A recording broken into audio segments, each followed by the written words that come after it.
आज हमारे देश में चर्चा के तीन ही विषय हैं, पॉलिटिक्स, मूवीज और क्रिकेट। खास तौर से जब हम स्पोर्ट्स की बात करते हैं, और आज तो फिर भी ओलंपिक्स में भारत बेहतर कर रहा है, लेकिन कुछ साल पहले तक की बात करें तो देश में क्रिकेट का एक तरफा राज था, जिसके कारण हम ये तक भूल गए थे कि दुनिया में क्रिकेट के अलावा और भी खेल होते हैं, और क्रिकेट नहीं बल्कि हॉकी हमारा राष्ट्रीय खेल है। One of the best footballer Sunil Chhetri हाथ जोड़कर वीडियो बना बनाकर अपील करते हैं कि फुटबॉल को भी सपोर्ट करो।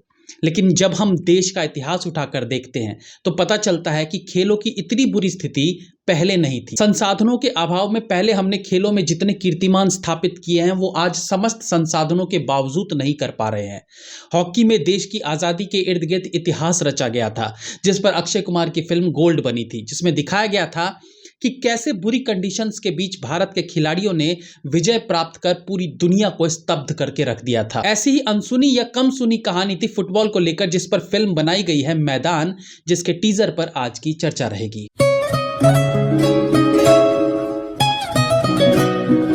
स्पोर्ट्स ड्रामा फिल्म अब इंडियन फिल्म इंडस्ट्री का एक अभिन्न अंग बन चुका है। इस सब्जेक्ट पर लगातार फिल्मों का निर्माण हो रहा है, कम या ज्यादा, बट स्पोर्ट्स को इस माध्यम से बढ़ावा दिया जा रहा है। लेकिन स्पोर्ट्स में जब आप क्रिकेट पर अजहर जैसी फिल्म बनाते हो तो वो एक खिलाड़ी के गुनाह धोने जैसा लगता है, क्योंकि टेक्निकली वो अच्छी फिल्म नहीं थी, ऊपर से क्रिकेट पर बनी तो क्रिकेट को प्रमोट करने की जरूरत वैसे भी नहीं है, क्योंकि वो ऑलरेडी एक पॉपुलर गेम है। वही जब आप धोनी जैसी फिल्म बनाते हो तो वो एक सक्सेसफुल खिलाड़ी की एंटरटेनिंग बायोपिक इसलिए फील होती है कि एक तो धोनी का करियर वाकई में रोमांचक था, दूसरा कि टेक्निकली भी फिल्म बेहतरीन बनी थी। तो या तो फिल्म अच्छी बनाई गई हो या स्टोरी अच्छी चुनी गई हो, तभी फिल्म एंटरटेन कर सकती है।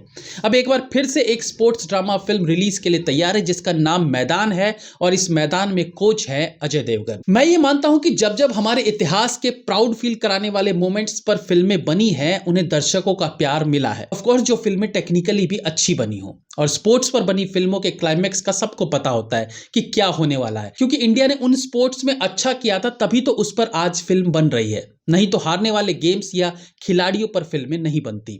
तो क्योंकि हमें क्लाइमैक्स का पता होता है, तो ऐसे में स्क्रीन प्ले राइटर और स्टोरी राइटर का टास्क बढ़ जाता है, क्योंकि हमें पता है कि क्लाइमैक्स में इंडिया ने 4-2 से गेम को जीता था। लेकिन कैसे जीता था, उस चीज को कितना रोमांचक ढंग से राइटर प्रस्तुत करते हैं, वो असल चीज होती है इस तरह की फिल्मों में। अब बात करें टीजर की, तो पहले ही सीन में जब मैंने एक खिलाड़ी के हाईटेक शूज देखे, मुझे इंस्टेंट समझ आ गया कि दूसरी तरफ वाली टीम हमारे देश की होगी, जो या तो नंगे पैर खेल रही होंगी या फिर उनके जूते फटे हुए होंगे।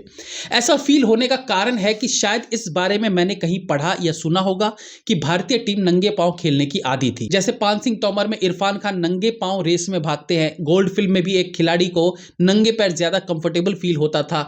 और दूसरा कि जिस वक्त की मैदान फिल्म की कहानी है, उस वक्त स्पोर्ट्स पर गवर्नमेंट खर्च नहीं करती थी, तो यह भी रीजन था कि मुझे आभास हो गया कि एक बार फिर उस वक्त के भारतीय खिलाड़ियों की दयनीय स्थिति को दिखाई जा सकती है, और असल में जो थी भी। यह film football coach Syed Abdul Rahim की बायोपिक है, जो 1950 से 1963 यानी उनकी डेथ तक इंडियन फुटबॉल टीम के कोच रहे थे, और यही वो समय था जब इंडियन फुटबॉल टीम ने सर्वश्रेष्ठ प्रदर्शन किया था। एनीवेज, टीजर में आगे वही हुआ जो मैंने एक्सपेक्ट किया था, यानी भारतीय खिलाड़ी नंगे पांव। बट इस दृश्य को जिस प्रकार से दिखाया गया वो कमाल था। यानी शूज वाले प्लेयर्स को चीरता हुआ कैमरा फुटबॉल पर जाता है, और फिर फुटबॉल के ऊपर नंगे पांव का आना, और बैकग्राउंड की कमेंट्री में बताना कि भारतीय खिलाड़ियों के लिए चुनौतीपूर्ण होगा इस मैदान में नंगे पांव खेलना। इसके आगे टीजर में कुछ बेहतरीन गोल्स दिखाए जाते हैं, और फिर अजय देवगन का दृश्य आता है, जिसमें वो अपने चित परिचित अंदाज में स्मोक करते दिखते हैं।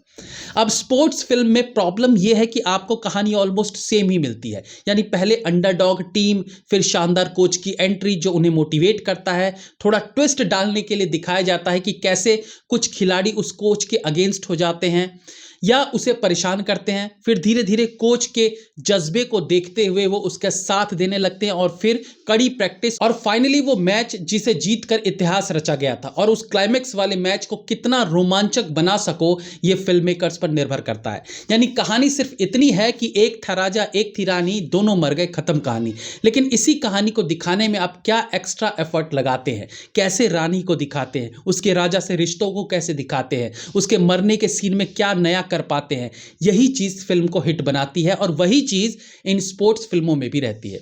आप गोल्ड देख लीजिए, यही कहानी थी। आप 83 देख लीजिए, यही कहानी थी। आप चक दे इंडिया देख लीजिए, यही कहानी थी।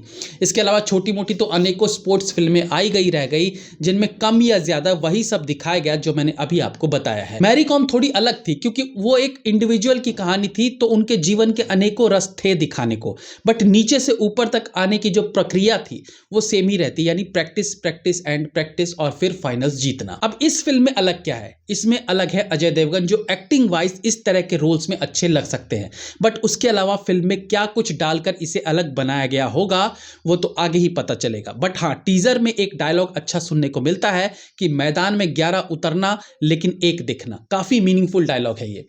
इस फिल्म का एक माइनस पॉइंट ये भी है कि फिल्म काफी समय से रिलीज के लिए तैयार है। 2022 में ही फिल्म को रिलीज होना था, लेकिन लगातार डिले हो रही थी और डिले हुई फिल्मों का हश्र अच्छा नहीं रहा है, ऐसा पास्ट में देखा गया है। बाकी और अधिक चर्चा के लिए ट्रेलर का वेट करते हैं। Have a nice day.